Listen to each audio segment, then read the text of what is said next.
کہ حاجی امداد اللہ صاحب رحمۃ اللہ علیہ کعبہ شریف میں توبہ کی اس طرح سے روتے تھے سجدے میں، اپنے گناہوں سے معافی مانگ کر اتنا روتے تھے کہ ہم سے سننے والوں کا کلیجہ پھٹتا تھا، تو اس رونے والے کا کیا حال ہوگا؟ آج ہمارا کیا حال ہے؟ ہم تو گناہ کر کے ڈکار بھی نہیں لیتے، وہی چائے، وہی پاپڑ سموسے، وہی کھانا پینا، وہی بریانی اور وہی گوشت، ذرا بھی پتہ نہیں چلتا کہ یہ شخص گناہ کر کے آیا ہے اور اس کے قلب میں کوئی بے چینی ہے۔ کس منہ سے ایک ظالم کھانا کھاتا ہے اللہ کا رزق، کس منہ سے یہ چائے پیتا ہے جبکہ خدا تعالیٰ کو ناراض کیے ہوئے ہے؟ یہ اولیاء اللہ کی نشانی ہے یا سرکشوں کی، غافلوں کی؟ یہ تو کلو و تمتعوا قلیلا انکم مجرمون والی اس پر کیفیت کے اثرات نظر آتے ہیں۔ اللہ والے تو وہ ہیں کہ جن سے گناہ ہو جائے، اگر بدنظری ہو جائے، کسی عورت پر نظر پڑ جائے یا نماز قضا ہو جائے تو ناشتہ نہیں کرتے جب تک چائے نہیں پیتے جب تک قضا نہ ادا کر لیں، جب تک رو رو کے اللہ تعالیٰ کو راضی نہ کر لیں۔ اللہ کے رزق کی طرف ہاتھ بڑھانا بے غیرتی سمجھتے ہیں، وہ سمجھتے ہیں کہ خلاف بندگی اور شرافت کے خلاف۔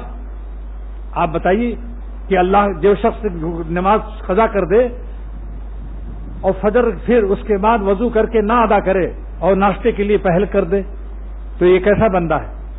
اس کو حیا آنی چاہیے یا نہیں کہ رزق اللہ کا کھا رہے ہو، اپنی کمائی مت سوچو۔ تمہارے ہاتھ پیر پر اگر کسی کے اللہ فالج گرا دے کما سکتا ہے؟ اللہ ہی کی طاقت سے کما رہے ہو، اور کتنے لوگ محنت کر رہے ہیں اور رزق نہیں پا رہے ہیں، کتنے لوگ بہت ذہین ہیں وہ نہیں رزق پا رہے ہیں، اور بے وقوف لوگوں کا مال اتنا ہے کہ جو انگوٹھا ٹیک کر لگاتے ہیں نشانی، ان کو دستخط کرنا بھی نہیں آتا۔ سعدی شیرازی نے لکھا ہے کہ ایک آدمی بے وقوف بے پڑھا لکھا ایک اونٹ پر لے جا رہا تھا دو بوری گندم کی لادے ہوئے، ایک طرف گندم لادے ہوئے، ایک طرف مٹی لادے ہوئے، اتنی ہی وزن، اور وہ پیدل جا رہا تھا۔ کسی نے کہا بھائی آپ یہ اس طرف کیا ہے؟ اس کا گیہوں، اس طرف کیا ہے؟ مٹی۔ کہا مٹی کو لادا ہوں، کہا تاکہ بیلنس رہے۔ تو اس نے کہا گیہوں کو آدھا آدھا کر دو، آدھا گیہوں اس طرف آدھا گیہوں اس طرف، خواہ اونٹ پر، اور جو وزن بچے گا مٹی کا اس کی جگہ تو بیٹھ جا۔ بتاؤ بھائی ہے عقل کی بات یا نہیں؟ کہ گیہوں کو تم آدھا آدھا کر دو، آدھا گندم ادھر آدھا گیہوں ادھر کر دو، آدھا گیہوں ادھر، جو مٹی لاتے ہوئے ہو بیلنس کے لیے اس کو پھینک دو اور مٹی کی جگہ تو بیٹھتا آرام سے۔ تو اس نے کہا بھائی بڑی اچھی بات بتائی، واقعی ہم تو بیوقوف تھے، لیکن یہ بتائیے آپ کہاں جا رہے ہیں؟ ان کا میں روزی کے لیے جا رہا ہوں۔ ان کا کیا بات ہے؟ ان کا بہت پریشان ہوں، قرضہ لگ گیا ہے، روزی نہیں مل رہی۔ تو اس نے کہا ہم تیرا مشورہ نہیں مانیں گے، تو منحوس معلوم ہوتا ہے، تیری عقل سے تجھے کہاں روزی ملی؟ میں ایسے ہی چلوں گا جیسے چل رہا ہوں۔ اس نے کہا تیری عقل سے اگر عقل سے روزی ملتی تو مجھ سے زیادہ تجھے روزی ملنی چاہیے۔ تو جس کو اللہ روزی دے سمجھ لو عقل سے نہیں، اللہ کی رحمت نے دیا ہوا ہے، اس کا شکریہ ادا کرو۔ جن کو اللہ نے مال و نعمت دی ہے وہ اور زیادہ شکر کرنا چاہیے، غریبوں سے امیروں کو زیادہ شکر ادا کرنا چاہیے۔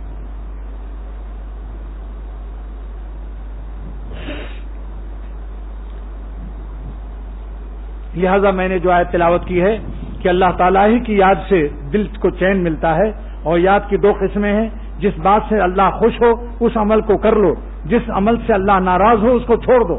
جان چلی جائے چلی جائے، ایک دن تو مرنا ہی ہے، مرنے سے پہلے ہی موت آ جائے تو اللہ کے راستے میں اس موت کو قبول کر لو۔ ایک دن تو مرنا ہی ہے، مگر اللہ کو ناراض کر کے مرنے میں فائدہ ہے یا اللہ تعالیٰ کو خوش کر کے مرنے میں فائدہ ہے؟ بس اب جو میرا یہ دعویٰ ہے اور قرآن پاک کا اعلان ہے کہ چین اللہ کی یاد میں ہے، جو لوگ اللہ تعالیٰ کو خوش رکھتے ہیں ان کے حکم کو مان کر، اور جو اپنے کو بدنظری سے بچاتے ہیں، یہ سمجھ لیجئے تبلیغ والوں کو بھی فرض ہے کہ کسی لڑکی کو دعوت براہ راست نہ دیں، عورتوں سے دلوائیں۔ تبلیغ میں بھی جائز نہیں کہ اللہ تعالیٰ کو ہم ناراض کر کے تبلیغ کریں، خاص کر جرمنی جاپان میں جب جانا نکلنا ہو، تشکیل ہو، تو جہاں لڑکیاں سامنے ہوتی ہیں، میں نے لندن، امریکہ اور کینیڈا دیکھ کر آ رہا ہوں کہ وہاں سخت حفاظت کی ضرورت ہے۔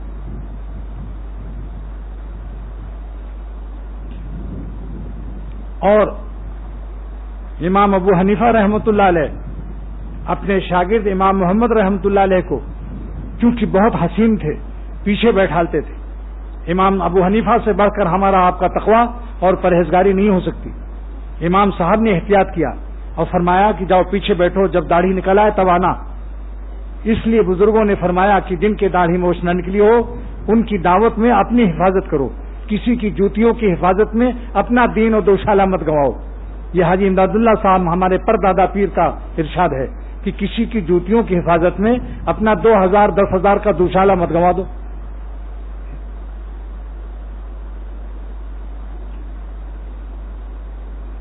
ہمارے تھانہ بھون میں حضرت تھانوی رحمۃ اللہ علیہ جتنے لڑکے پڑھتے تھے سب کا سر منڈا دیتے تھے۔ سر منڈانے سے ذرا پرچہ آسان ہو جاتا ہے۔ جن کی زلفوں پہ میر مرتے تھے، جن کی زلفوں پہ میر مرتے تھے، سر منڈا کر کیا سلام اس نے۔ دیکھا آپ نے کیسا شعر ہے یہ؟ دیکھ لو فقیر کی شاعری ہے، تاکہ اس سے کیا ہوتا ہے، اس سے چہرے میں کشش کم ہو جاتی ہے۔ بھائی ہمارے سارے اولیاء اللہ نے احتیاط کیا۔ خود حدیث میں حضور صلی اللہ علیہ وسلم فرماتے ہیں کہ دیکھو جن لڑکوں کی داڑھی موچھ نہیں آئی، لا تنظروا الی المردان فإن فیہم لمحتم من حور، ان سے احتیاط کرو۔ اگر بات بھی کرنی ہے، تبلیغی دعوت بھی کرنی ہے تو نیچی سر نیچا کر کے نظر کی حفاظت کرو ان سے بھی۔ اب آپ دیکھیے کہ اس اتنے بڑے مجمع میں تجربہ کر لو، جو شخص اپنے کو گناہوں سے بچا کر رہے،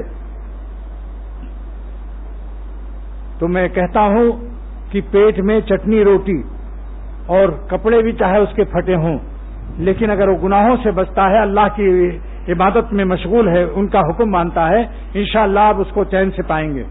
اور ان بڑے لوگوں کو جو کروڑوں ڈالروں میں کھیل رہے ہیں اور کروڑوں روپیوں میں، ان کے قریب جا کر دیکھو تو ان کی نیندیں حرام ہیں، گولیاں کھاتے نظر آئیں گے، گولیاں۔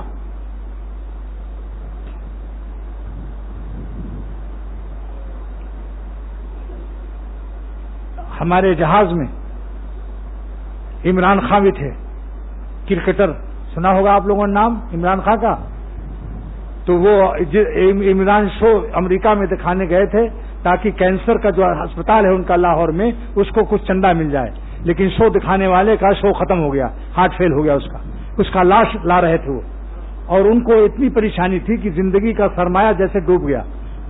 وہ خود کہا، میں فرسٹ کلاس میں وہ بھی تھے، میں بھی تھا، اس نے کہا میرا دماغ آف سیٹ ہے، میں گولیاں کھا کر ابھی سونا چاہتا ہوں۔ عملے سے کہا کھانا پینا سب بند۔ تو اگر اللہ کا کوئی ولی اللہ ہوتا تو گولیاں انشاءاللہ نہیں کھانا پڑتا۔ جو غم کے ساتھ ہو تم بھی تو غم کا کیا غم ہے، خوشا حوادث پہم، خوشا حوادث پہم، خوشا یہ اشک رواں، جو غم کے ساتھ ہو تم بھی تو غم کا کیا غم ہے۔ انشاءاللہ روئے زمین پر دیکھ لو، اور کسی ولی اللہ نے خودکشی نہیں کی۔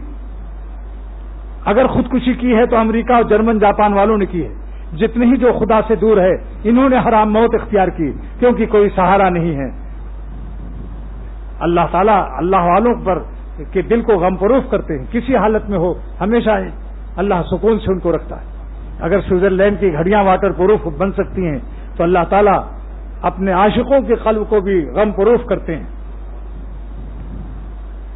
لیکن میں نے ان سے مسافہ کر لیا، میں نے کہا میں نے آپ کو اخباروں میں بارہا دیکھا، آج آپ کو یہاں دیکھ لیا، مسافہ کر لیا، لیکن میرے مسافے سے ان پر کیا اثر پڑا کہ وہ میرے دوستوں سے بار بار پوچھ رہے تھے کہ یہ کون شخص ہے۔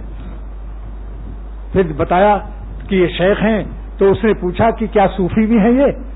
تو اس لوگوں نے بتا دیا دوستوں نے کہ ہاں صوفی بھی ہے یہ شخص۔ تم کہا صوفی ازم میں بھی سیکھنا چاہتا ہوں، صوفی ازم۔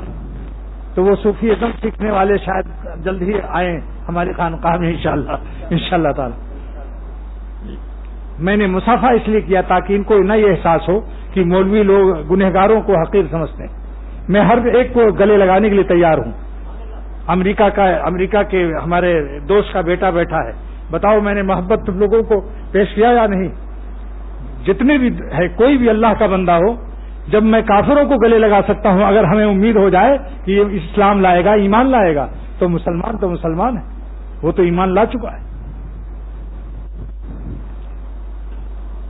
اللہ تعالیٰ کا شکر ہے، جہاں جہاں میرا بیان ہوا، لندن میں پہلا بیان ہوا جس دن ہم پہنچے 2 بجے ظہر کے وقت میں، تو وہاں سارے برطانیہ کے علماء بلائے گئے تھے، ایک اجتماع تھا سیادت المسلمین کا، وہاں میرے شیخ کا خلیفہ مولانا ایوب صورتی نے بلایا۔ میرا جب بیان ہوا تو وہاں کے خطیب